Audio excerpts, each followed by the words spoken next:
Bonsoir, soyez toutes et tous les bienvenus pour cette cérémonie des vœux très particulière. Chaque année en janvier, nous sommes tous réunis ici à la Seine-Vauban pour partager un moment de convivialité et d'échange. J'ai à mes côtés Bertrand Ringot, maire de Gravelines, pour une cérémonie des vœux très particulière à la population. Pandémie oblige, dont la thématique est autour du phare. Bertrand Ringot, c'est un rendez-vous que vous appréciez. Alors, nous avons gardé nos distances. On va se permettre de tomber le masque tout de suite. Ce sera plus convivial. C'est un moment que vous appréciez dans cette cérémonie des vœux, Bertrand, habituellement. Exactement. Bonsoir Franck, bonsoir à toutes et à tous. Merci d'être avec nous, non pas traditionnellement comme il y a 2 ans à l'Arsenal de Gravelines, mais en direct, je l'espère. En tout cas, je vous souhaite une bonne soirée à toutes et à tous. Très heureux de vous retrouver pour cette cérémonie des vœux ô combien attendue par notre population de Gravelines, mais plus largement du canton de Grande-Synthe, dont je suis le conseiller départemental, et toutes celles et ceux qui apprécient venir ici dans ce lieu ô combien festif qu'est l'Arsenal. Alors, on a gardé le décor, on a gardé des surprises. Ça fait quand même quelque chose d'être... on n'est que 2 ce soir, hein, il manque un truc. Hein. Mais ils sont derrière leur écran. Oui, c'est vrai qu'il faut s'habituer à quelque part ce vide dans cet arsenal, mais j'ai cru comprendre que ça s'améliorait. Quand j'ai vu que les discothèques allaient pouvoir être réouvertes, je me suis dit, tiens, il y a peut-être un petit espoir pour quelque chose de rigodon, si vous voyez ce que je veux dire, mon cher Franck. Il faut croiser les doigts. Oui, nous avons souhaité malgré tout faire cette cérémonie des vœux avec des invités. Vous le verrez au cours de cette soirée, car nous avons souhaité, comme d'habitude, évoquer un certain nombre de sujets ô combien importants pour notre littoral dunkerquois et pour notre commune de Gravelines. Alors pour nos amis internautes et téléspectateurs qui nous suivent, eh bien on va garder ce côté festif, Bertrand. Je vous propose de découvrir l'école de musique, plus précisément l'ensemble à cordes de l'école de musique de Gravelines, sous la direction d'Elisabeth Delannoy-Catelin. Vous allez voir, il nous interprète un standard international que l'on n'a pas l'habitude d'entendre comme ça.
Bravo à l'ensemble des musiciens. Une belle entrée en matière, Bertrand Ringot, monsieur le maire.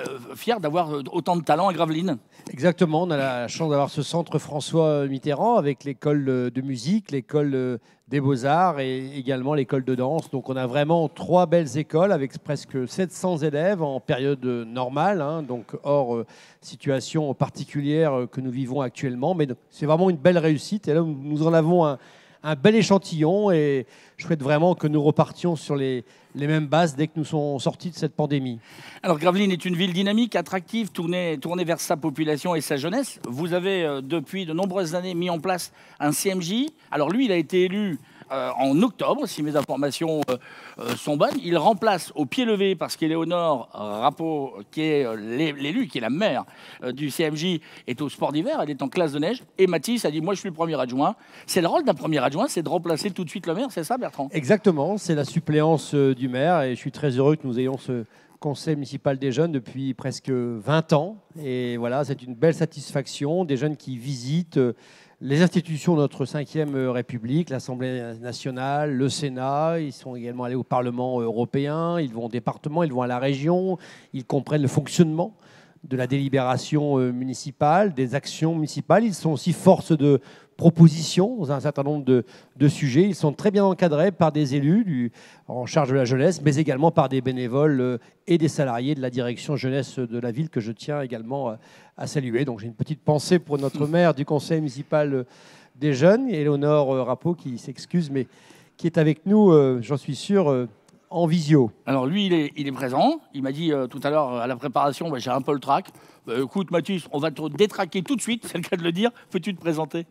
Alors, je m'appelle Mathis Delattre, j'ai 13 ans, je suis au collège Pierre et Marie Curie, en 4e, et je suis aussi le premier adjoint au maire au CMJ. Alors Mathis, le CMJ, c'est quoi? Alors, le CMJ signifie Conseil municipal jeune. Nous sommes 33 élus et 10 non élus. Comme le conseil municipal adulte, chaque mois nous nous réunissons dans le but d'échanger sur différents thèmes, de mettre en place de nouveaux projets, mais aussi de représenter nos camarades de classe. Je suis ici pour représenter la maire du CMJ, Éléonore Rappeau, qui s'excuse de ne pas pouvoir être présente ce soir. Nous sommes 4 adjoints, je suis son premier adjoint. Il y a Lilia Delannoy, Jeanne Olémailleux, Gaspard Agé et moi-même. Et donc, nous sommes répartis en 4 commissions. Les commissions nous permettent d'échanger sur différents thèmes et d'aborder plusieurs sujets, notamment la solidarité, l'environnement, loisirs et vie scolaire, ou encore le sport. Alors, vous êtes élu depuis le mois d'octobre, hein, on l'a précisé. Quels sont les projets que vous avez réalisés depuis votre élection? Alors, nous avons pu participer à différents temps forts, comme la cérémonie de l'armistice du 11 novembre, la célébration de la 32e journée internationale des droits de l'enfant. Nous avons pu aussi aider à la préparation du prochain congrès de l'ANACEJ en vue de ses 30 ans. L'ANACEJ, l'association nationale des conseils d'enfants et de jeunes. Et dans le cadre du devoir de mémoire, nous avons pu aussi fleurir la tombe des frères Georges, participer à la cérémonie du débarquement du commando Kiefer, mais aussi avec l'aide de nos adultes encadrants, que je remercie chaleureusement. Nous avons pu récolter des jouets puis les redistribuer à l'association Village d'enfants Copains du Monde. Un vrai effort de solidarité chez les jeunes Bertrand. Exactement, une belle mobilisation. Hein. Je salue le premier adjoint, je le félicite, il est très à l'aise déjà, donc bravo pour cette prestation. Je voudrais aussi saluer Léana Vandoile parce que nous avons la chance d'avoir dans notre conseil municipal, l'adulte si je puis dire, quelqu'un qui a été maire du conseil municipal des jeunes, donc c'est la Benjamine d'ailleurs de notre conseil municipal et je la salue à distance, mais voilà, ça lui a donné le goût de la citoyenneté, le goût de s'engager. Ça, c'est un élément important à un moment où c'est vrai que parfois nos concitoyens s'éloignent des urnes avec des taux d'abstention quand même, disons-le, assez importants. Il est nécessaire et vital d'associer la jeunesse de manière à ce que celle-ci comprenne le sens des décisions, le sens de l'action publique. Et ça passe par toute une série d'actions comme ce conseil municipal des jeunes. On sent une belle motivation chez les jeunes. Alors, on va se mettre à la place de ceux qui sont devant leur écran d'Internet ou la télévision ce soir sur Delta Média. Comment on peut devenir élu et comment peut-on se faire élire à Gravelines? Alors, pour ce qui est du CMJ, des élections sont organisées tous les 2 ans.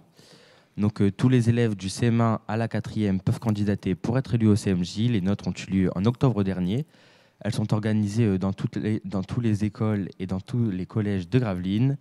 Et donc après, pour les 3e et jusqu'aux adultes de 25 ans, il existe le COMAS, le Comité des ambassadeurs solidaires. Je vous propose de le découvrir en images. Et ben voilà, tout est dit.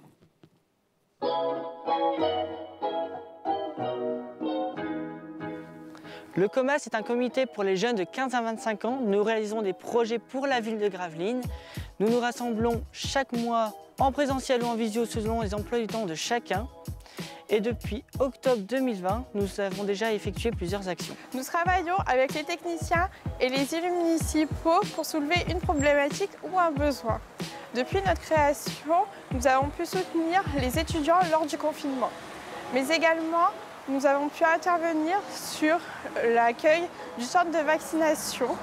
Et pour terminer cette année 2021, nous avons réalisé un projet rallye historique et un calendrier de l'Avent virtuel.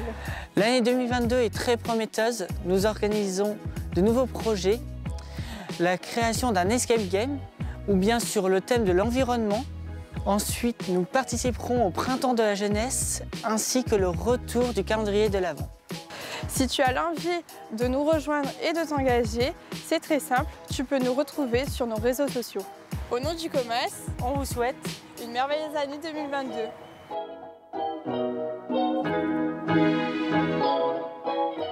Mathis, j'ai tout compris sur le COMAS.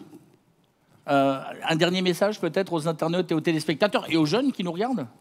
Oui, alors le CMJ est tourné vers la nouvelle année avec notamment le Printemps des poètes, le Printemps de la jeunesse ou encore le Crapoduc. Je vous souhaite à toutes et à tous une très belle année 2022. Ah, moi, je trouve ça. Vous avez vu, hein?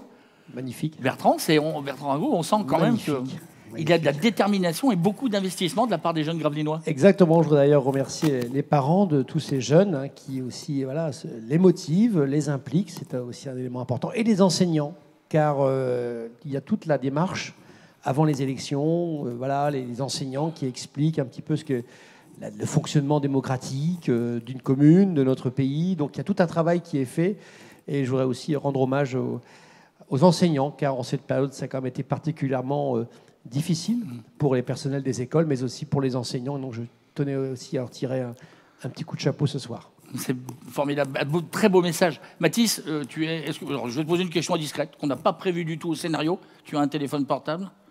Oui, oui. Un Facebook, les réseaux sociaux? Oui. Tu me diras combien tu as reçu de j'aime pour ta prestation. Je vous dirai ça. Merci à toi. Allez, on va découvrir une autre facette. On va marquer une pause musicale avec toujours l'école de musique de Gravelines, l'ensemble à cordes, et il nous interprète, attention pour mon anglais, il n'est pas formidable, Pomp and Circumstance.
La thématique de cette soirée des vœux, de cette cérémonie des vœux et surtout de cette année, c'est une année phare. Donc c'est vrai qu'on le voit, il est sur le plateau avec nous. Hein. Bertrand, vous teniez ce soir à accueillir Monsieur Maurice Georges, qui est président du directoire du Grand Port Maritime.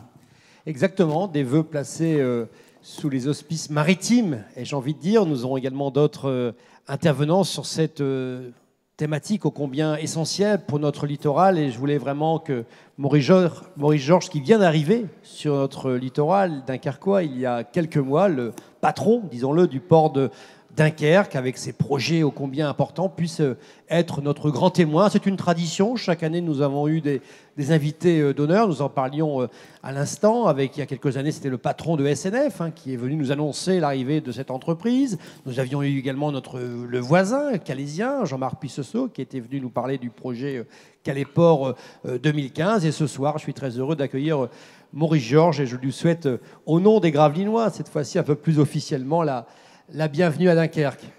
Alors, vous avez pu constater que nous avons nos distanciations, les barrières sanitaires sont respectées, vous avez tombé le masque.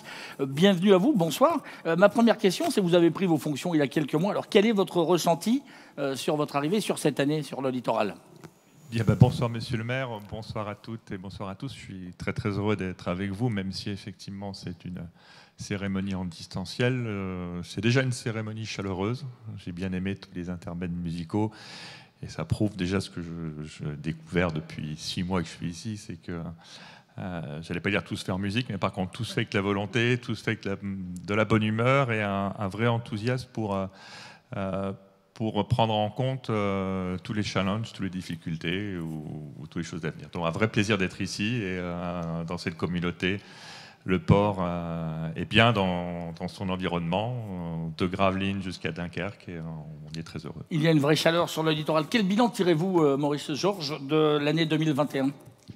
Alors l'année de 2021 pour le port de Dunkerque, c'était une année de rebond économique assez marquée, après les années de crise que nous avons tous vécues. Je pourrais vous donner quelques chiffres, même si les chiffres, des fois, n'expliquent pas tout, mais quand même, ça marque un peu les esprits. Donc, c'est 8% de croissance de l'activité en général, ce qui est très significatif. C'est un vrai redémarrage. Mais je crois qu'il faut peut-être mieux parler un peu des choses concrètes de comment se fait cette croissance. Ce qui est très visible et que vous voyez tous à Gravelines, dès que vous prenez le département 11, c'est le boom du port à conteneurs. On a maintenant pratiquement toute la semaine des porte-conteneurs géants qui sont au terminal des Flandres, qui viennent d'Asie, qui s'arrêtent ici dans notre port. Et s'ils s'arrêtent là, c'est qu'on a une vraie qualité de service, un vrai potentiel de développement et une vraie perspective d'avenir pour être un point central de l'économie des transports maritimes. Pas seulement maritimes, parce que toutes ces marchandises, elles arrivent et souvent, et la plupart du temps, elles repartent ensuite irriguer tout le territoire, irriguer les Hauts-de-France, irriguer l'Europe du Nord. Et là, c'est un vrai sujet sur lequel on travaille là-dessus. Beaucoup de camions qui partent et on travaille beaucoup pour qu'il n'y ait pas que des camions. Donc on fait beaucoup d'investissements pour que de plus en plus les conteneurs, les marchandises repartent sur le train ou par le fleuve. C'est un vrai acte de développement et c'est important de le concevoir comme ça. On a jeté je vous ai peut-être interrompu un peu vite, mais on a jeté un coup d'œil sur l'année 2021. Alors, on va se projeter sur 2022 et à long terme. C'est quoi l'avenir ? L'avenir, je crois que c'est croissance. C'est pas une surprise cette croissance. C'était anticipé depuis un certain nombre d'années et vous avez sans doute, pour certains d'entre vous, sinon pour tous, participé au débat public en 2017 sur l'extension de ce port.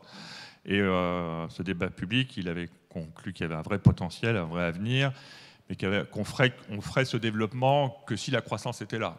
Ce que je peux vous dire, c'est qu'avec 650 000 conteneurs, on est au-delà de ce qu'on avait prévu en 2023. Donc on a 2 ans d'avance sur la croissance et donc on va essayer d'accélérer effectivement ces développements et ce projet CAP 2020 qui consiste à doubler le bassin de l'Atlantique. Pour Dunkerque, ça a un impact. Pour Gravelines, ça a encore plus d'impact. Et ça, c'est évident, puisque pour les communes de Gravelines et de Lonne-Plage, nous allons lancer des grands travaux. Il va falloir qu'on change de réseau routier. Et on discute de près avec les élus, en commençant par M. Ringot, pour que ça soit bien intégré, que ça aille dans le sens du progrès pour la circulation. Il va falloir aussi déplacer des vatringues. Il y a des agriculteurs qui exploitaient certains territoires, alors certes en occupation précaire, mais depuis un grand nombre d'années, qui vont ne plus pouvoir le faire. Donc ça va quand même être un vrai changement, et c'est quelque chose qui va avoir un impact. On prend pas personne par surprise, c'est pour le développement économique, mais maintenant on va être dans la concrétisation. Alors c'est pas cette année, ça coûte beaucoup d'argent, il faut qu'on mobilise des fonds publics, des fonds privés. On est très soutenu dans le principe, il faut passer à la concrétisation, mais si tout se passe comme prévu, et on en a besoin pour développer notre économie au niveau local comme au niveau régional, ça pourrait être des travaux qui commenceraient dans le courant de l'année 2023 et une inauguration 2027. Voilà, donc c'est vraiment un gros projet dont on parle depuis longtemps. J'ai trouvé des cartes qui ont plus de 20 ans sur lesquelles ce projet était déjà écrit. Mais maintenant, on essaie de sortir des cartes et rentrer dans le concret. Voilà. Les premiers coups de pioche ont déjà eu lieu. Pas encore les premiers coups de pioche. On fait des coups de pioche actuellement, on fait des sondages. Ah, voilà. Eh oui, on fait des sondages parce qu'on fait des recherches archéologiques. Ça veut dire qu'effectivement, il y a déjà des agriculteurs qui exploitaient des terrains et pour lesquels on a arrêté les conventions d'occupation précaire, parce que même si on n'a pas commencé à creuser, on a besoin de faire tous les travaux préparatoires. Donc c'est du concret déjà. Une vraie relation de confiance entre la ville de Gravelines, vous, Bertrand Ringot, maire, et Maurice Georges, le port de Dunkerque. Exactement, puisque le développement du port, et Maurice Georges l'a très bien dit, se fait à l'ouest, voilà, depuis quelques années. Bon, j'ai la chance d'avoir un peu d'ancienneté étant maire depuis plus de 20 ans maintenant, donc j'ai vu les évolutions du port. C'est une partie de la vie économique de Dunkerque qui est en train de se jouer. Je fais partie de ceux qui encouragent ce développement, car le port de Dunkerque est un outil majeur pour la compétitivité française au niveau des ports. Nous avons des grands concurrents à côté, mais il n'y a pas de raison que sur Dunkerque que nous n'arrivions pas également à développer le conteneur. Et là, on est en train de faire la preuve. Maurice Georges et les directeurs précédents et ses équipes sont en train de faire la preuve qu'il y a une vraie attractivité. Bon, il y a des grands opérateurs comme CMA, CGM qui sont venus ici à Dunkerque, donc qui ont confiance dans ce port de Dunkerque. Et puis le port de Dunkerque, c'est aussi les entreprises qui s'installent parce qu'il y a le port de Dunkerque. Donc il y a une liaison très importante. SNF, j'en parlais tout à l'heure, hein, le directeur était venu s'exprimer ici, s'est installé à Gravelines parce qu'il y a le port de Dunkerque. Donc SNF va être en Boracay. Donc il y a vraiment un intérêt pour SNF d'être situé ici en Boracay. Il aurait pu aller en Angleterre, hein, il aurait pu aller ailleurs, mais il a choisi Dunkerque. Ça aussi, c'est un signe tout à fait important, un signe de confiance. Voilà, le deuxième développement dont je voulais parler, c'est le développement des ferries. Il y a une grande tradition, une grande histoire du ferry à Dunkerque comme à Calais, mais aussi comme à Dunkerque. Et c'est vraiment un mode de transport d'avenir. Alors, les années qu'on vient de vivre ont été quand même assez perturbées par deux choses. D'abord le Brexit, et ça a changé beaucoup de choses, mais les relations entre la Flandre et l'Angleterre, ça date d'avant la communauté européenne. Donc ça continuera après la sortie du Royaume-Uni de la communauté européenne, et il faut que cette frontière soit performante, qu'elle soit moderne, qu'elle soit fluide. Et on a fait beaucoup de travail, et je crois que on a démontré que sur ce point de vue-là, ça marche. Maintenant, on a une deuxième crise qui est la crise Covid, et qui fait que ça a quand même aussi continué à réduire un petit peu le trafic, et notamment le passager. Les frontières étaient fermées aux passagers, alors que dans notre port, il y a un potentiel de développement aussi, et vous le savez, pour les touristes. Donc, si le trafic est un petit peu en baisse là-dessus, ça me paraît vraiment, cette fois-ci, vraiment que conjoncturel, lié aux difficultés du Covid. Les difficultés de Brexit, c'est derrière nous pour ce qui est ça. Et par contre, on aura, je pense, assez rapidement un redéveloppement et une réouverture aux passagers. D'autant plus que si on a eu des difficultés, vous savez qu'on a ouvert une autre ligne qui est un grand succès, qui est la nouvelle ligne quotidienne sur l'Irlande. Et ça, c'est un vrai succès commercial et économique. Pour l'instant, c'est que des camions dessus. Mais, et ça, je crois que tout le monde l'attend, et pas que nous, hein, il y a un potentiel d'ouverture, si les frontières s'ouvrent bien, et peut-être même dès cette année, l'ouverture aux passagers. Et ça, je crois que c'est plus long. Hein. Le transmanche, c'est 2 heures. L'Irlande, c'est 20 heures, 22 heures de navigation. Mais je crois que ça intéresse beaucoup de touristes, alors du touriste local, du touriste irlandais, du touriste de toute l'Europe qui a envie de cette route pour passer. Et ça peut devenir un vrai développement intéressant pour notre port. On sait que Gravelines est une ville très touristique. Vous voyez, ce sera la route de l'Irlande. Oui, pourquoi pas imaginer aussi une relation particulière avec une ville irlandaise. Je pense qu'il y aurait des candidats pour ce rapprochement. C'est vrai qu'avoir la perspective de pouvoir partir de Dunkerque pour se rendre directement en Irlande, je pense que ça nous intéresse. On a envie de faire ce périple. On a aussi des liens avec l'Irlande, donc je suis très heureux aussi de cette arrivée. D'ailleurs, on a bien vu l'enthousiasme. Lorsqu'on a inauguré la ligne, on a bien vu l'enthousiasme des Irlandais. Il y a d'ailleurs Dunkerque, avec Dunkerque, on a fêté la Saint-Patrick. Enfin, il y a eu quand même. On essaie d'aller au-delà des relations économiques, parce qu'il y a les relations économiques, mais parfois, lorsqu'elles sont accompagnées d'échanges culturels, c'est encore plus ancré dans le territoire, et c'est quelque chose de très positif. Alors, quand on vient à Gravelines, on ne repart jamais les mains vides. Et Bertrand Ringot, maire de Gravelines, souhaitait vous faire un petit cadeau. Séverine, allez-y, je vous laisse. Allez-y, intervenez. Je voulais parler de quelque chose qui est quand même bien sensible aussi, c'est le port industriel quand même. Oui. Parce que le port industriel, je pense que ça intéresse tout le monde, de Dunkerque à Gravelines. Grande tradition du port industriel de Dunkerque. Piloté, drivé depuis longtemps, alors même si on a comme Aluminium Dunkerque à côté, SNF, mais ArcelorMittal, qui est... Voilà. ArcelorMittal est en pleine, fonctionne bien.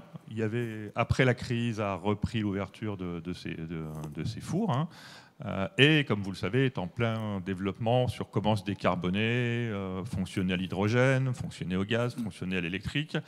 Quand on fonctionne à l'électrique, ça veut dire qu'on change un peu le process, et en pleine transformation. Donc ça marche bien. Ça se voit dans les chiffres. Cette année, il y a plus de 30% de minerais qui est rentré dans le port de Dunkerque. Plus 30% de minerais. Par contre, pour le charbon, ça a diminué. Alors, il y a moins de charbon. Alors, s'il y a moins de charbon, c'est parce qu'effectivement, on a recentré l'utilisation de charbon sur l'usage de l'industrie locale, que ce soit d'ailleurs ArcelorMittal ou que ce soit plus proche de nous, Comilog ou d'autres. Et donc, le port de Dunkerque n'est plus utilisé comme un port de relais de charbon. C'est-à-dire qu'avant, et vous saviez parfaitement à Gravelines, le fameux QPO qui servait de stock massif de minerais, et surtout de charbon pour la Lorraine, pour ailleurs en Europe, ça c'est terminé. Et c'est pour ça que l'opérateur Seabulk a arrêté l'exploitation du QPO, et ça ne sera plus jamais un grand stock de charbon, ça c'est terminé. Par contre, et ça je voulais être transparent là-dessus, ça reste un outil industriel très important. C'est une zone à vocation industrielle majeure, avec encore des industriels comme Comilog et comme d'autres, des industriels de la sidérurgie, des industriels d'avenir aussi. Et cette zone du QPO a une vocation industrielle et le restera avec des importations. Les importations industrielles, ça peut être du minerai, ça peut être ce genre de choses. Mais ça ne sera plus un grand stock relais européen comme ça a pu être. Mais je dis ça parce que ça va changer. À très court terme, ça a changé, puisque depuis le 31 décembre, ça y est, l'exploitation est arrêtée. Mais d'abord, on va réfléchir et on va travailler à des industries nouvelles à installer. On a quand même une zone qui est très intéressante entre la route du Grand Colombier et le quai. Et puis, il faut qu'on continue quand même à assurer la continuité pour les clients actuels. Si on se développe, ArcelorMittal se développe, comment dirais-je, avec de nouveaux procédés, cette fois-ci, non pas des minerais pondéreux, mais je ne sais pas, des stocks de ferraille ou autre chose, ça peut être un outil intéressant. Et il faut quand même qu'on prépare l'avenir et qu'on aille jusqu'au bout de ce qu'on a prévu pour bien protéger environnementalement ce site. Voilà. Donc voilà, un message clair sur l'avenir de cette zone-là. Ça ne sera plus comme avant. Un autre message clair, ça reste une zone industrielle et c'est un vrai atout économique d'attractivité pour notre zone. J'aime bien les messages comme ça. On va se revoir encore de nombreuses années alors. J'espère. Mais tout à fait. Après, dans cette zone-là, il n'y a pas loin, il y a OVH, il y a une diversité aussi d'industriels, Comilog, Befesa, Valera. On a la chance quand même d'avoir dans cette zone industrielle portuaire des Huttes, c'est son nom. Donc une diversité et aussi encore de la place en termes de foncier disponible sur Gravelines, mais également sur Saint-Georges et sur Bourbourg. On a aussi des projets d'implantation de très grande taille aussi. Tout ça va se décider, je l'espère, en 2022. En tout cas, on travaille. Nous avions la ministre de l'Industrie qui était là aujourd'hui, d'ailleurs, avec laquelle j'ai fait la visite d'Aluminium Dunkerque, puisqu'il y a aussi l'enjeu du prix de l'électricité. Je suis très mobilisé sur ce sujet, à la fois pour Aluminium Dunkerque, mais aussi pour Aquanor. Et puis, vous le savez, je prône aussi une suite à notre centrale nucléaire, car si on veut faire de la décarbonation, comme l'a indiqué Maurice Georges avec Arcelor et d'autres industriels électro-intensifs, il faut qu'on soit capable de produire et de produire de manière très constante, et rien ne remplacera l'électricité d'origine nucléaire sur ce point. Mais on est vraiment pleinement mobilisé sur ces sujets. Et je vous laisse réagir. Oui, faut pas réagir.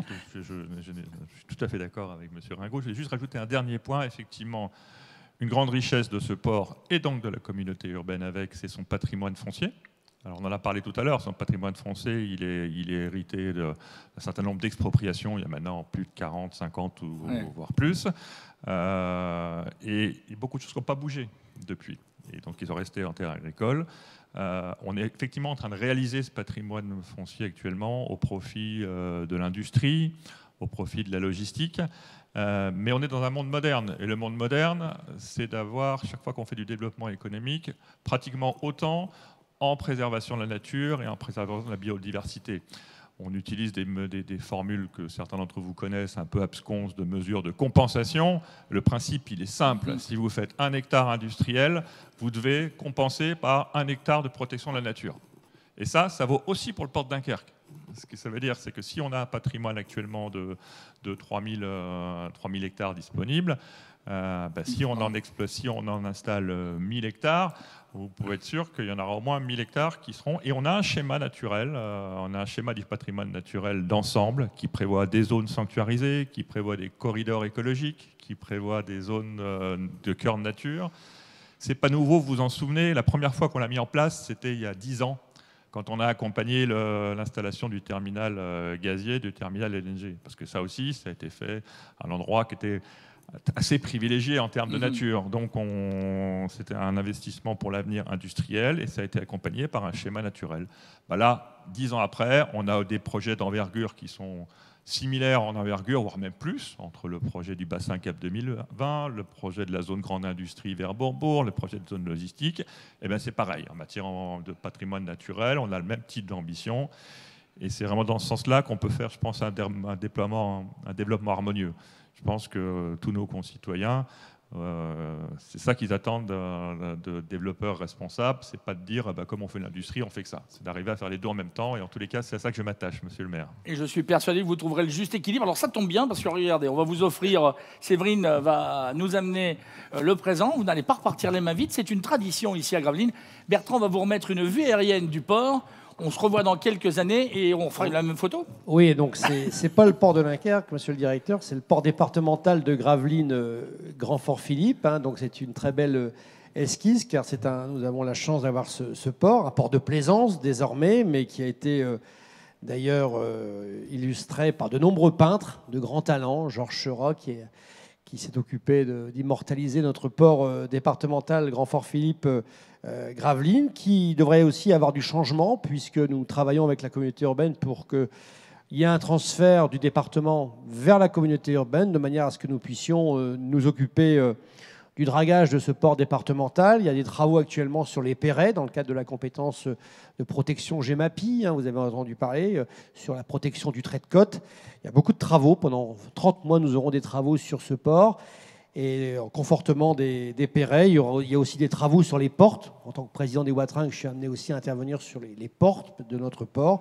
En tout cas, vous aurez une belle illustration, monsieur le directeur, du port de Dunkerque, cette fois-ci du port de Gravelines, Grand-Fort. Et merci de votre monsieur le maire, c'est un problème, c'est que je suis bavard, donc j'ai toujours envie de reprendre la parole. Il vous reste 30 secondes maximum. Alors, je vais utiliser 30 secondes pour dire que le port de Dunkerque, c'est pas que des porte-conteneurs, des méthaniers, des ferries, c'est la marine dans son ensemble.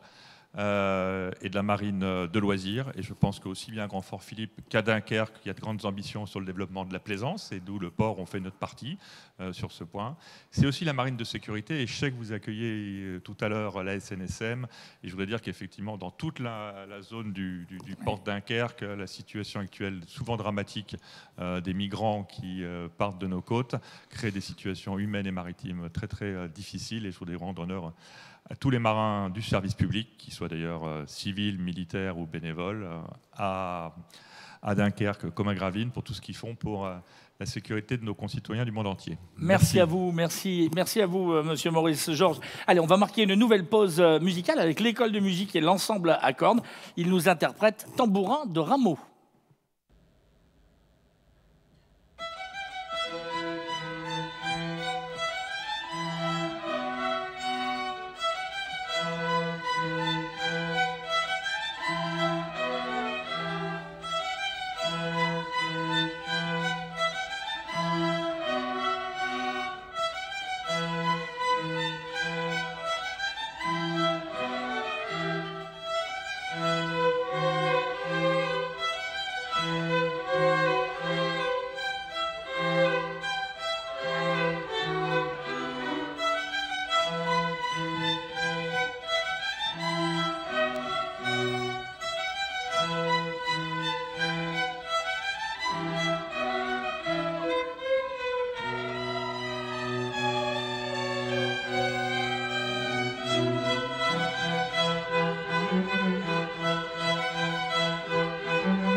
Nous avons sur ce plateau Alain Merlin, qui est le premier adjoint au maire délégué à l'action sociale, à l'accès au logement et aux relations avec les bailleurs sociaux publics, à la solidarité et à la coordination des actions emploi-formation avec les acteurs associatifs locaux et intercommunaux.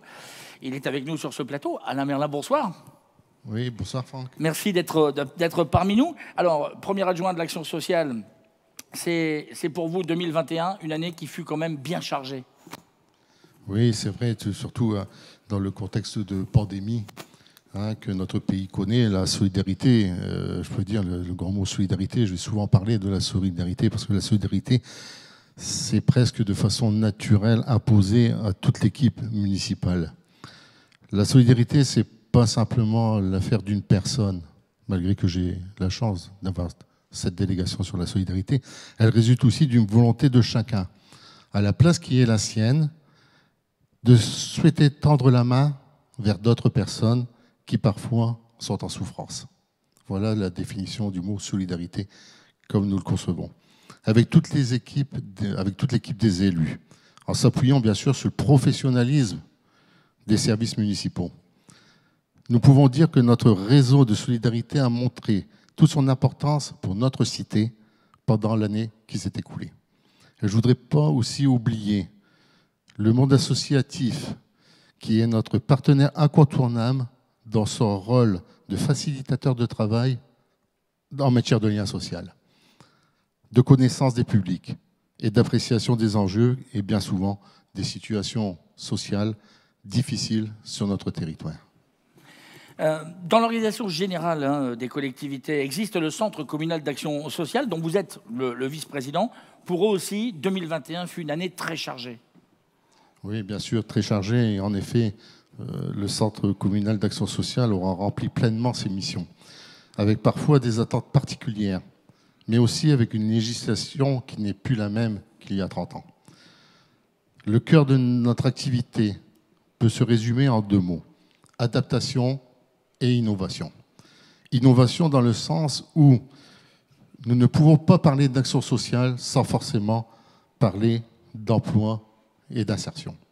Aussi, le CCS s'est vu confier la mission emploi, insertion et aussi formation professionnelle. En un an, c'est 134 demandes qui nous sont parvenues. Toutes ces personnes ont été reçues par un travailleur social ou alors par moi-même. Aussi, monsieur le maire a décidé de créer un poste de coordination emploi. Donc, ça a été créé en 2021, ce poste. Sa mission est d'être réactif et de travailler bien sûr en étroite collaboration avec Pôle emploi, avec Agir, avec Entraide et la mission locale, mais aussi avec tous les acteurs du développement économique. Donc, mais avec tout cela, je voudrais quand même dire quelques mots et parler de nos fondamentaux. La base. Voilà, c'est exactement.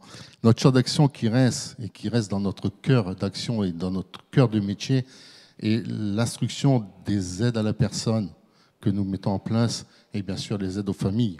Le soutien que nous devons apporter à tous ceux et celles aujourd'hui qui parfois en ont réellement besoin. Et je vais vous citer simplement qu'un seul chiffre dans ce domaine. 381 familles ont été reçues et aidées au CCS en 2021. C'est un chiffre, 381 familles. L'autre aussi, et je pense que vous aurez pu m'interroger, Franck, l'autre partie importante de notre action au CCS, c'est forcément le logement social. Eh oui. Logement social, en 2021, nous avons enregistré 228 nouvelles demandes. C'est quand même là aussi dans un contexte où la législation n'est plus la même qu'il y a 30 ans et la législation a beaucoup bougé ces derniers temps concernant les attributions de logements sociaux. Nous avons sur Gravelines actuellement toujours un peu plus de 250 demandes en file. N'oublions pas non plus dans cette politique d'attribution de logement et de suivi de logement social, n'oublions pas non plus les réhabilitations thermiques. C'est très important, car vous savez mieux que moi qu'aujourd'hui, l'énergie coûte de plus en plus cher. Nous avons entrepris avec les bailleurs sociaux, avec l'ensemble des bailleurs sociaux, un vaste plan de réhabilitation thermique. Déjà simplement sur 2021, et malgré dans un contexte de pandémie, 80 logements ont été complètement refaits.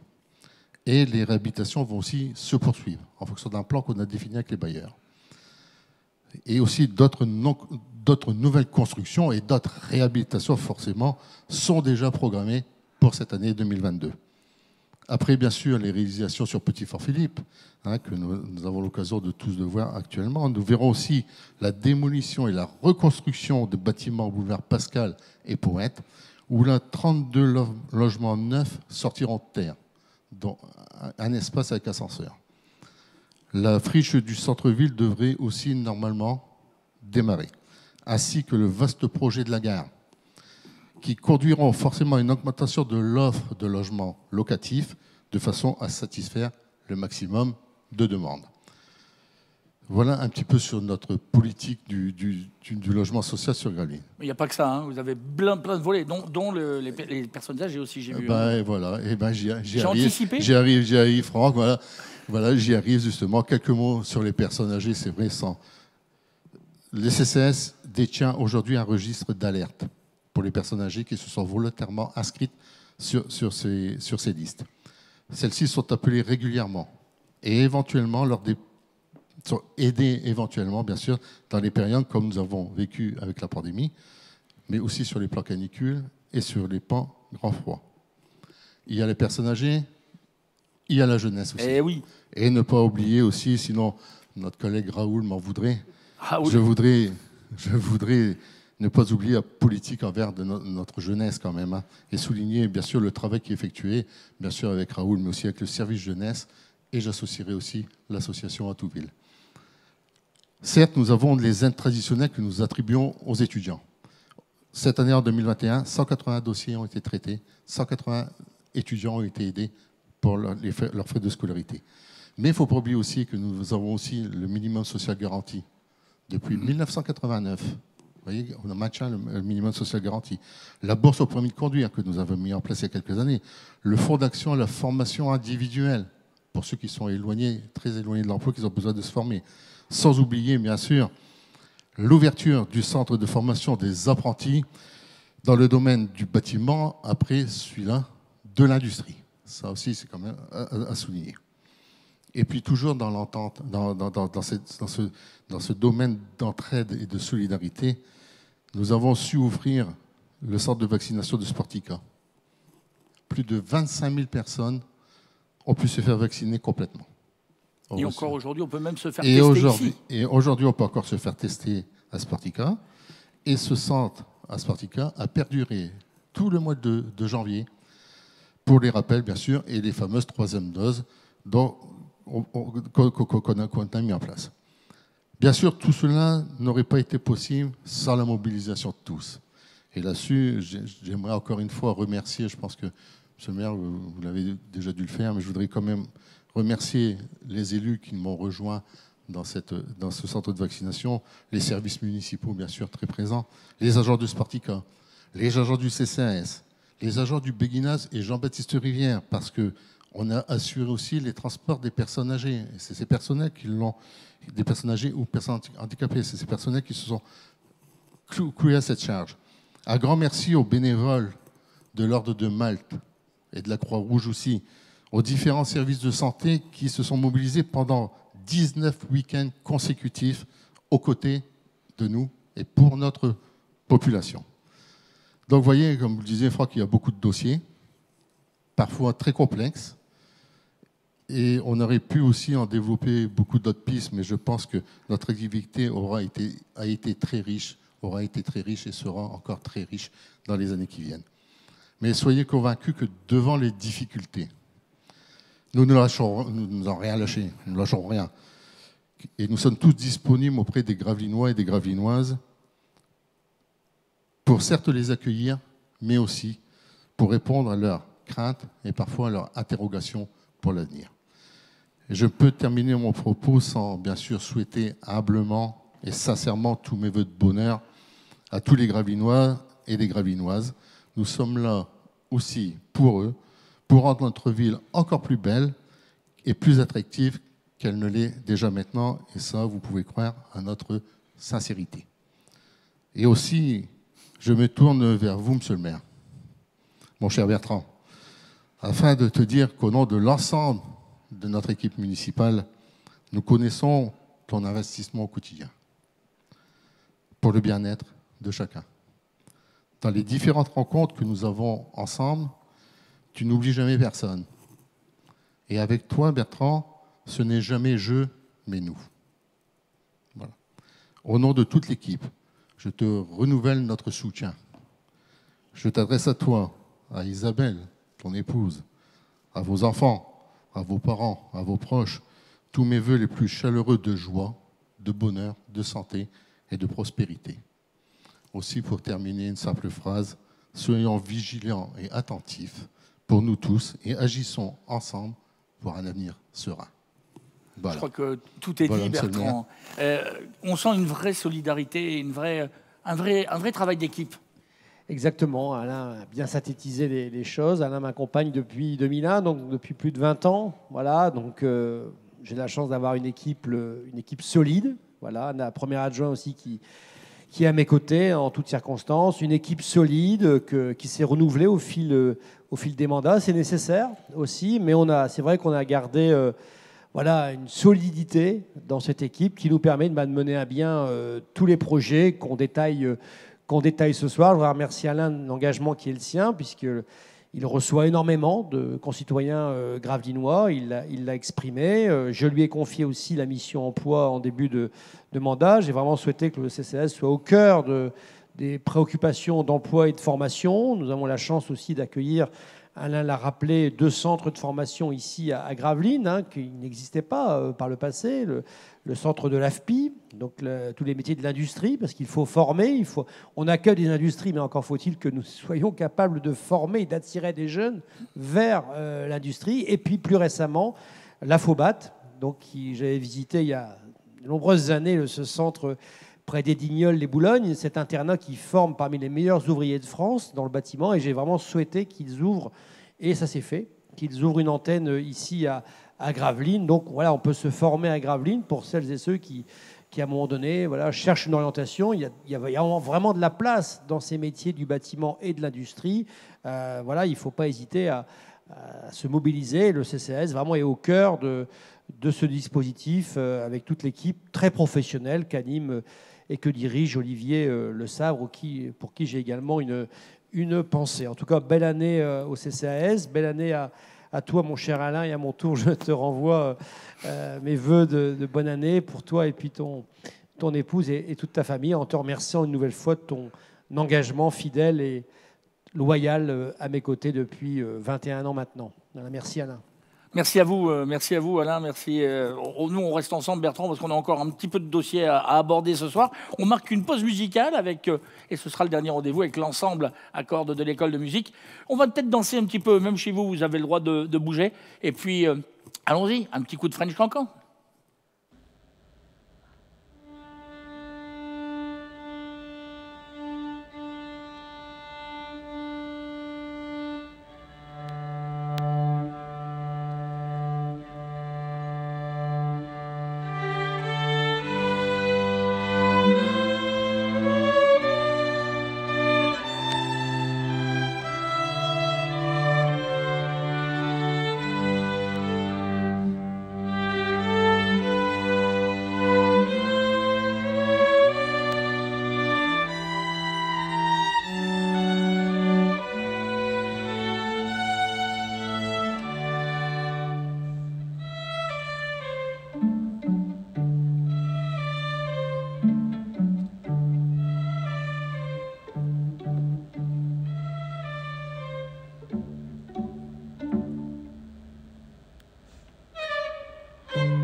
Merci à l'ensemble des élèves de l'école municipale de musique de Gravelines de nous avoir mis en musique cette cérémonie. On va changer tout de suite de thématique à présent.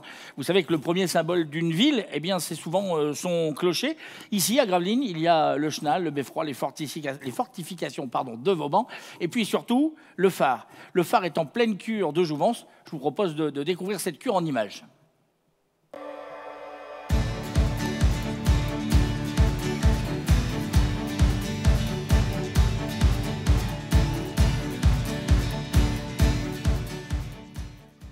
Sa haute silhouette noire et blanche fait partie de l'identité de Petit Fort Philippe. Le phare de la ville, surnommé le Black and White, va entamer une cure de jouvence bien méritée.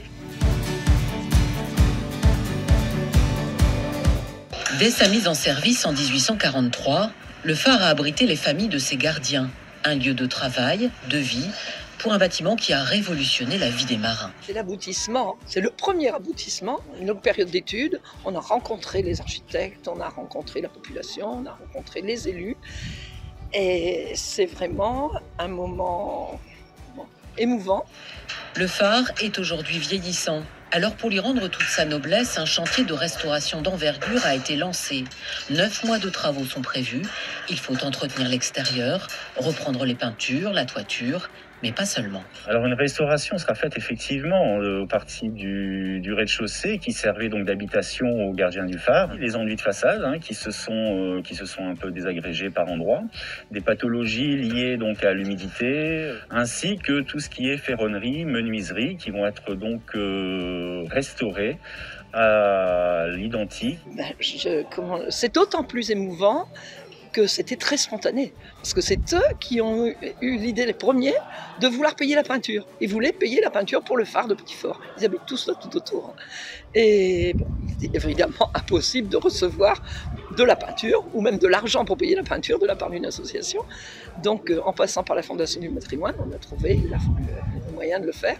Ce phare, c'est le patrimoine des Gravelinois et il faut vraiment le mettre en valeur le plus possible. On a l'ambition d'être aussi une ville touristique. On est labellisé aux 100 plus beaux détours de France du guide Michelin.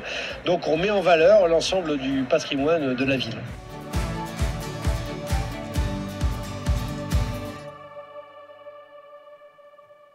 Alors le phare est bien évidemment un repère pour tous les marins. Vous souhaitiez, Bertrand Rigon, monsieur le maire, mettre à l'honneur les bénévoles de la station SNSM de Gravelines. Exactement, avec l'équipe municipale que j'anime, on a réfléchi un petit peu aux invités de cette cérémonie. On s'est dit vraiment, cette année, c'est nécessaire, c'est légitime de tirer un grand coup de chapeau à ces bénévoles de la SNSM qui, vous le savez, cette année, sont allés au secours de celles et ceux qui souhaitent se rendre en Angleterre et ils font un travail bénévole remarquable et je souhaitais vraiment leur tirer au nom de la population gravelinoise et plus largement du littoral dunkerquois un grand coup de chapeau et je suis très heureux qu'ils soient avec nous ce soir. Alors Eric Westbecker, président de la station de Gravelines, et Jean-Jacques Fournier, vice-président, si j'ai les bonnes informations, nous ont rejoints. Bonsoir à vous, messieurs. Pouvez-vous nous présenter, alors Eric, vous faites comme vous voulez, on est à la maison aujourd'hui, présentez-moi la SNSM, en quelques mots. Alors la SNSM, donc, c'est une association loi 1901 d'utilité publique, grande cause nationale. Sur l'ensemble de la France et d'Om-Tom, il y a 214 stations, 5000 bénévoles embarqués. Pour la station de Gravelines, donc, nous sommes 15 bénévoles, avec une vedette de deuxième classe. Donc voilà, essentiellement les chiffres pour la présentation de la SNSM. Alors j'allais vous demander combien de bénévoles, mais vous avez quasiment répondu à ma question. Il y a combien de bénévoles à Gravelines ? Ah, ça, c'est alors, comme dans tous ce qui se respecte, on a donc un président, un trésorier, moi-même, et on a 15 bénévoles en tout. Donc, en gros, ça se situe entre la moitié de Grand-Fort-Philippe et moitié Gravelines. Voilà, l'équilibre est... Et dont aussi il y a du personnel féminin aussi. Voilà. Voilà, donc l'équipage est composé d'un patron et des suppléants et des canotiers bénévoles brevetés qui donc, sous simple appel après du cross, rallient la vedette dans des délais assez courts pour porter assistance en mer. Particularité du port, c'est que vous, c'est des marées qui vous permettent de sortir ou de ne pas sortir. Oui, donc voilà, donc, comme la ville de Gravelines, la station de sauvetage donc, attend avec impatience le dragage du port départemental. Donc au niveau intervention, ça occasionne donc ce problème de marnage à peu près 4 heures par jour où la vedette ne peut pas sortir. Bon, ce qui n'empêche, cette année, mis à part ce problème de dragage, la vedette est sortie 154 fois. Ouais, c'était la question suivante, j'allais vous dire combien d'interventions. Ouais, donc il y a eu 154 sorties donc, pour la vedette SNSM. Alors au niveau des chiffres, impressionnants, donc 2021 était l'année des records. Nous avons donc porté assistance à 239 personnes, dont 229 migrants. On n'a pas eu de décès cette année, heureusement, contrairement à l'année 2020 où on a eu le premier drame migratoire avec 10 morts en 2020 devant Dunkerque-Ouest. Donc sur l'ensemble des stations de France, je vais vous donner les chiffres également, donc on est à peu près à 2619 personnes sauvées pour les 5 stations de Berck à Dunkerque. Donc la station de Berck, Boulogne-sur-Mer, Calais, Gravelines et Dunkerque. Les missions qui deviennent, je pense, de plus en plus difficiles pour vous. Alors difficile, comme la plupart des sauveteurs et également des agents d'État, ainsi que le cross-greené, représentant de la préfecture maritime, on surveille la météo de près, donc dès qu'il y a une accalmie, on sait qu'on va avoir des départs. Donc plus difficile, oui et non. Bon, alors c'est sûr que les circonstances, l'hiver, la météo faisant, notre délai d'intervention est encore plus pressant, sachant qu'il y a toujours des risques d'hypothermie. Et donc, on était obligé d'intervenir très rapidement. C'est une implication totale. Alors, moi, je sais que le financement du budget de la SNSM repose essentiellement sur la générosité et la confiance des donateurs privés. Ça, c'est le soutien des donateurs, c'est important. Bertrand, je sais que vous souhaitez soutenir l'action de la SNSM.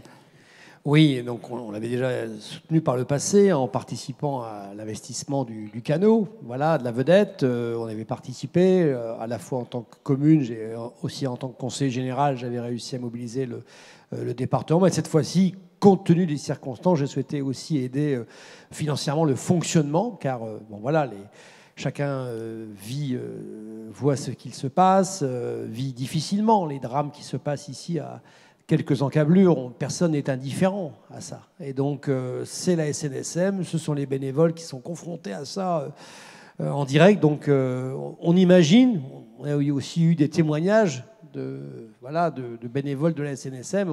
Et voilà, j'ai vraiment voulu les aider parce qu'ils ont aussi des frais à couvrir. Et voilà, c'est jamais suffisant, mais j'ai voulu aussi accorder avec la municipalité une aide pour les aider dans tous ces soutiens ô combien importants envers celles et ceux qui risquent leur vie, y compris en hiver, pour aller vers l'Eldorado prétendu britannique.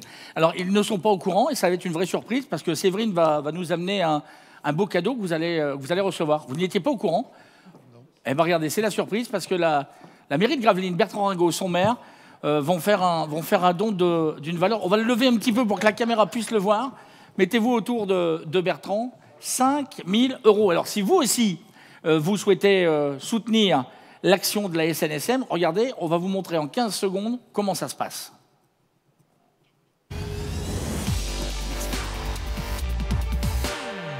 Les sauveteurs en mer sont toujours prêts à vous secourir. Soyez prêts à les soutenir. Faites un don sur jesoutiens.snsm.org. On va parler aussi de nautisme, parce que la SNSM, c'est vrai qu'il y a plein de volets, mais le nautisme à Gravelines a une grande importance, Bertrand. Oui, car nous avons la chance d'avoir un port de plaisance avec plus de 400 anneaux. Donc, comme on l'a dit, on attend impatiemment le dragage. Mais il y a un vrai enjeu nautique. On est station nautique.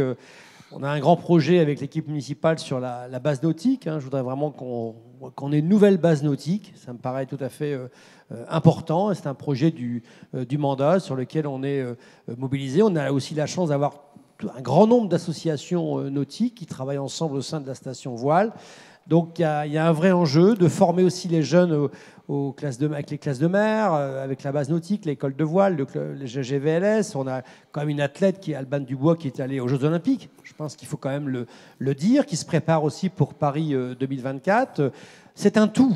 Donc si on veut être un territoire nautique, un territoire mer, il faut vraiment s'occuper de l'ensemble des composantes du plus jeune âge jusqu'au sauvetage. Et l'ensemble des filières du nautisme ont la chance d'être présentes à Gravelines. On essaie de les soutenir et de les développer. C'est vrai que le phare, on l'aime bien, et le nautisme à Gravelines, on est tous des passionnés. Un beau geste qui est fait là par la ville de Gravelines, par son maire. Vous ne vous y attendiez pas? Non du tout. Alors, au nom de tous nos bénévoles de la station, on voudrait vraiment remercier Bertrand Ringot et la ville de Gravelines pour cette subvention vraiment exceptionnelle que vous avez faite au mois de décembre. Alors c'est vrai que, comme vous le rappelez, on profite un petit peu de ce mouvement d'échange pour remercier tous nos partenaires, toutes les villes, Grand-Fort-Philippe, Gravelines, Lonne-Plage, le terminal LNG, le Grand Port Maritime de Dunkerque, qui est représenté par M. Georges ce soir, la Fondation Le Roc Intermarché aussi, qui nous a aidé ces dernières années en investissement aussi, du matériel un peu high-tech qui nous a été subventionné par cette fondation. Le EDF, SNP aussi, avec qui on a un partenariat fort, et tous nos généreux donateurs qu'on a eus en 2021 et les années précédentes. Voilà, donc encore une fois, un grand merci à la ville de Gravelines pour ce geste. Et en général, quand on est marin, on dit bon vent. On va vous souhaiter bon vent. Et nous, on va faire bon vent aussi parce qu'on va rejeter tout de suite, on va faire un petit flashback. On va partir en 2021 avec la rétrospective de l'année.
Alors 2021 a été marqué par de nombreux événements et de nombreux projets. Bertrand, une ville dynamique, Gravelines. Exactement, j'ai beaucoup de plaisir à voir cette rétro. C'est une synthèse, donc ne m'en voulez pas si on n'a pas pu tout mettre. Je pense aussi à nos amis des Troubadours de Gravelines qui ont fait également un très beau spectacle dans les remparts, un spectacle itinérant. Donc on a su s'adapter, quoi. C'est vraiment le message de 2021. Donc je voudrais vraiment tirer un coup de chapeau au monde associatif qui a essayé de passer cette année ô combien difficile. Et un grand coup de chapeau bénévole parce que Gravelines, c'est aussi le monde associatif.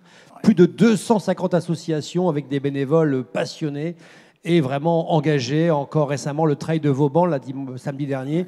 Plus de 1600 participants en pleine pandémie, donc un grand coup de chapeau à tous ces bénévoles. Et 2022 avec des grands projets qui sont dans les cartons. Exactement, beaucoup de projets, il suffit de se balader à Gravelines. Mon premier adjoint a évoqué les dossiers logement, ils sont nombreux avec 2 grands quartiers, la gare et le port. Donc on va attribuer là, très prochainement donc, à un opérateur l'aménagement sur le port. C'est 250 appartements qui verront le jour. Sur la gare, c'est aussi près de 300 logements, des rénovations sur Petit-Fort, en centre-ville, une opération qui va démarrer rue de Dunkerque. Gravelines attire, donc il faut construire, même si c'est compliqué, il y a des délais. Nous avons des fouilles à chaque fois, régulièrement. Il y a des complications aussi en termes de plan de prévention des risques littoraux. Bref, on est confronté quand même à pas mal de difficultés. Mais nous allons de l'avant pour construire de manière à ce que chacune et chacun puisse continuer d'habiter Gravelines en fonction de son parcours résidentiel. Et puis plusieurs projets, j'ai évoqué la base nautique tout à l'heure. Nous avons aussi bien sûr Sportica. Voilà. Sportica qui tout doucement approche des 40 ans. Sportica avec ses composantes. Nous avons commencé par rénover la galerie marchande. C'était attendu, c'était pas du luxe comme on dit. Nous allons faire en 2022 les tennis. Les tennis, nous avons aussi, même si ça paraît extérieurement de bonne qualité encore, nous avons des problèmes de fuite. Nous souhaitons aussi relocaliser le basket féminin dans Sportica, parce que Sportica, c'est le basket, tout simplement, aussi. Donc nous allons conforter cette salle des tennis avec le basket féminin, avec un espace polyvalent. Nous allons conforter aussi la salle Roger Lemaire. Nous avons eu la chance d'avoir cette aide du conseil régional que je tiens à remercier, son président Xavier Bertrand, qui nous financera 50% des travaux de Sportica. Sportica doit se moderniser. Cette salle, elle doit se moderniser, elle doit pouvoir mieux accueillir ses partenaires aussi. Nous avons la chance d'avoir 250 partenaires au niveau de ce club de basket que vous connaissez bien, mon cher Franck. Donc vous y œuvrez depuis un certain temps et donc nous allons conforter cette salle de basket, c'est attendu. Gravelines, Grand-Fort, j'ai envie de dire, c'est le basket. Gravelines, Grand-Fort, c'est Sportica. Je crois que c'est aussi, comme le maritime, l'identité de Gravelines. Donc nous allons, sur 2023, investir sur cette salle de Sportica. Et puis après, ce sera le tour de la piscine, parce que nous avons aussi une piscine, même si elle paraît encore tout à fait agréable, si je puis dire, pour celles et ceux qui la fréquentent, et ils sont nombreux. Nous avons des gros problèmes techniques dans cette piscine, donc il faut investir aussi, changer toute la technique. Donc c'est quand même aussi un investissement tout à fait conséquent, la moderniser. Il y a des fonctions qu'on trouve dans d'autres piscines qui n'existent pas à Sportica. Voilà, il faut que Sportica retrouve une nouvelle dynamique. Nous avons intitulé ce projet Sportica Nouvelle Génération et je voudrais tirer un coup de chapeau à mes équipes qui sont vraiment pleinement mobilisées. Donc, pour faire en sorte que ce projet puisse aboutir dans les meilleurs délais. Et puis, bien sûr, Gravelines, c'est le patrimoine. Nous allons inaugurer dans quelques mois le chemin de ronde. C'était 3 millions d'euros d'investissement pour qu'on puisse terminer le tour des remparts de Gravelines. Ce chemin de ronde qui portera le nom d'une de mes adjointes qui s'est beaucoup investi sur ce dossier, Jackie Merseman, pour qui j'ai une pensée. Et donc, ce chemin de ronde sera vraiment inauguré. Nous avons aussi lancé une réflexion sur la caserne Uxelles, dont nous ne manquons pas de projet à Gravelines, mais c'est vrai que nous avons la chance d'avoir une ville aussi patrimoniale. Nous l'avons vu avec les images, et donc nous lançons une étude sur la caserne Uxelles, avec pourquoi pas, je lance l'idée sur le rez-de-chaussée de la caserne Uxelles d'avoir un marché couvert. Donc, parce qu'il faut aussi qu'on réfléchisse sur le plan commercial. Nous souhaitons être une ville économique, nous le sommes, industrielle, nous le sommes, mais nous souhaitons aussi, et nous le sommes aussi, être une ville sportive, touristique. Et pour ça, pour être une ville touristique, il faut aussi des commerces. Nous avons réussi à maintenir le marché de Noël avec plus de 140 000 visiteurs avec passe sanitaire. Donc on a vraiment eu une performance. Chacune et chacun s'accorde à dire que nous avons un des plus beaux marchés de Noël de la Côte d'Opale. Et puis nous allons aussi travailler sur la saison balnéaire Nous avons créé un conseil de station car il nous faut aussi animer. J'ai eu plaisir de revoir aussi des images du podium sur la plage. Nous avions aussi innové avec ce podium et donc il faut continuer en lien avec Grandfort puisque nous avons la chance de partager ce chenal et il faut vraiment agir en complémentarité pour faire en sorte que les personnes qui viennent chez nous puissent aller d'une commune à l'autre, avec aussi les communes du CIVOM de là avec lesquelles je travaille, car il ne faut pas oublier les communes le long de la A, car j'ai aussi la chance d'avoir ce CIVOM de la A avec lequel nous faisons beaucoup de choses. Le parc, qui se prépare aussi pour les JO. Le parc accueillera aussi des équipes étrangères. Vous le voyez, nous ne manquons pas de projets pour 2022. Vous ne manquez pas de projets, mais moi j'ai quand même une question. Alors, un journaliste a toujours une question qui fâche. On va parler pépette. Comment sont les finances de la ville, Bertrand ? Les finances de la ville se portent bien. Nous avons fait des efforts de gestion conséquents ces dernières années. Nous n'avons pas augmenté les impôts locaux depuis que nous sommes aux affaires, depuis 2001. Voilà, mais tout cela, nous arrivons à investir. Et cette année, c'est vrai qu'en 2022, nous allons avoir un budget d'investissement très important, supérieur aux années précédentes, grâce aussi à des subventions obtenues, mais il le faut car beaucoup d'équipements ont été construits dans les années 60, 70, 80 à Gravelines et nous avons un gros effort de rénovation, de modernisation et aussi de rationalisation pour faire en sorte qu'on soit toujours le plus performant possible au niveau du service public. Je voudrais aussi tirer un coup de chapeau aux agents du service public communal gravelinois, car si on a aussi la chance d'avoir toutes ces activités, il y a un service public derrière tout cela, et je voulais aussi tirer un coup de chapeau à toutes mes équipes mobilisées dans les services municipaux. Merci à vous, Bertrand. Il ne pouvait être avec nous aujourd'hui. On reviendra tout à l'heure, juste à la conclusion, si on a oublié un point complémentaire, ce qui peut arriver. Il souhaitait être avec nous aujourd'hui. Il est retenu par ailleurs. Il ne peut pas être là. C'est le président de la communauté urbaine de Dunkerque. Je vous propose d'écouter tout de suite le message de Patrice Verglit. Chères Gravelinoises, chers Gravelinois, je sais que beaucoup d'entre vous ont plaisir chaque année à se retrouver à l'Arsenal à l'occasion de la traditionnelle cérémonie des vœux du maire. J'aurais eu plaisir, moi aussi, à partager ce moment avec vous, mais en ce début d'année, nous sommes invités une nouvelle fois à la prudence en raison du contexte sanitaire. C'est donc à travers ce message vidéo que je tiens à vous présenter mes meilleurs vœux pour cette nouvelle année. J'espère pouvoir vous retrouver dès que possible lors des grands événements qui rythment la vie de notre territoire. En 2022, dans les domaines de la transition écologique, des nouvelles filières industrielles, de l'emploi et de l'attractivité de notre territoire, la CUD prendra une nouvelle fois une longueur d'avance. Le grand plan d'investissement d'avenir que j'ai eu l'occasion de présenter il y a quelques semaines nous permettra d'être au rendez-vous des grands enjeux des 20 prochaines années. Pour cela, je sais pouvoir compter sur la collaboration et l'implication totale de Bertrand Ringot et de son équipe municipale, plus particulièrement encore en sa qualité de vice-président de la CUD en charge de la question de l'eau dans toutes ses dimensions, un enjeu essentiel pour notre avenir commun. Au fil des années, une confiance réciproque s'est nouée, une confiance qui nous permet d'avancer aujourd'hui, qui nous permettra d'avancer demain au plus près de vos préoccupations. Deux projets majeurs de la communauté urbaine que nous menons ensemble viennent illustrer mes propos. D'abord, la rénovation des Perrets du Chenal de la A va se poursuivre en 2022, plus d'un siècle après leur construction. Grâce à cet investissement important de la communauté urbaine, Gravelines sera mieux protégée face au risque de submersion marine et confortera ses atouts indéniables dans le domaine de la plaisance et du tourisme. Autre enjeu majeur pour votre quotidien, nous venons d'annoncer la prolongation de la ligne chrono C4 qui relie Malo-Plage au pôle d'échange du Puy-Touques jusqu'à l'arrêt islandais à partir de septembre prochain. Cette décision témoigne de l'écoute que nous portons à vos attentes et vous permettra de profiter encore davantage de la performance de notre réseau de bus gratuits. Un choix bon pour la planète et bon pour votre pouvoir d'achat. Chères Gravelinoises, chers Gravelinois, cher Bertrand, je vous souhaite une très bonne année 2022. Des vœux très chaleureux de la part du président de la communauté urbaine de Dunkerque, Bertrand. Exactement. Merci à Patrice Vergrit d'ailleurs d'avoir mis à disposition l'équipe de Corsair TV. Je salue l'équipe et la régie qui est aujourd'hui présente. Et je te remercie, Franck, de m'avoir fait cette suggestion. Donc voilà, on a souhaité innover. Donc merci à Corsair TV. Merci à Delta TV aussi qui assurera la diffusion. Et merci à mes équipes de la Seine-Vauban que je salue, qui ont fait en sorte d'organiser au mieux cette soirée. Alors avant de laisser présenter tes vœux à la population et aux citoyens gravelinois, on va faire un peu de spectacle parce que c'est la tradition.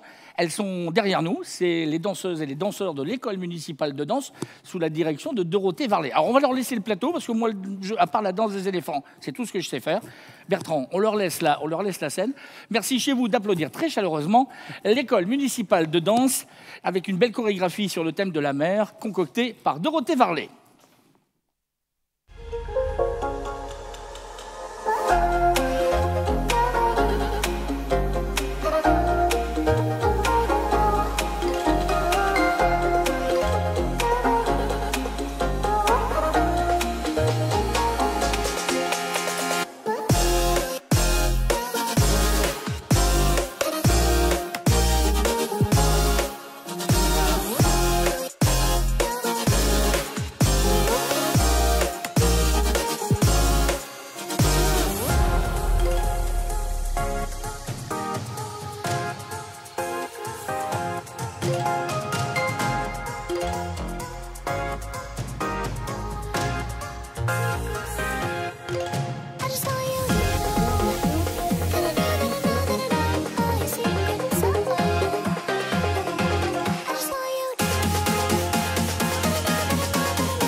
Cher Bertrand, d'applaudir l'ensemble des danseuses de l'école de danse de Gravelines.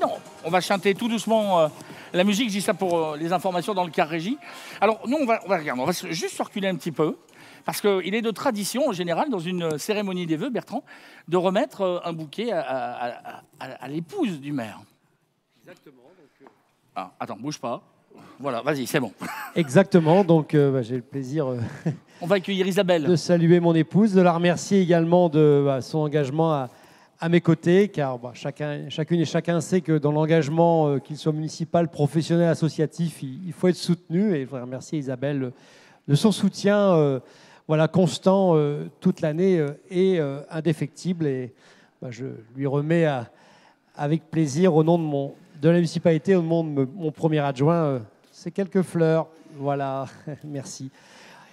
Il est temps presque de conclure, Bertrand. Oui, en tout cas, donc moi je voudrais vraiment vous souhaiter à toutes et à tous, chères Gravelinoises, chers Gravelinois, une excellente année 2022. Vous remercier de votre engagement pour notre ville de Gravelines, de votre attachement à notre ville de Gravelines. On a tous conscience de vivre dans une ville quand même ô combien attractive, ô combien sympathique. On se connaît toutes et tous, on est une ville à taille humaine, mais en étant en capacité aussi de proposer des activités très diversifiées. Donc merci à tous de votre engagement, de ce que vous faites pour Gravelines. Je voudrais remercier aussi toutes celles et ceux qui m'accompagnent au niveau de mon cabinet toute l'année. Je ne veux pas tous les citer, mais ils se reconnaîtront. Mon équipe du cabinet qui fait un travail exemplaire et je tenais vraiment à les remercier. Salut aussi la direction générale des services, le conseil municipal dans son intégralité qui vraiment est source de propositions, source d'innovation, l'ensemble des services, mais également toutes celles et ceux qui croient en Gravelines, croient en l'avenir de cette ville de Gravelines qui est ô combien passionnante et ô combien fascinante. Bonne année à toutes et à tous et merci encore et à bientôt. Au revoir.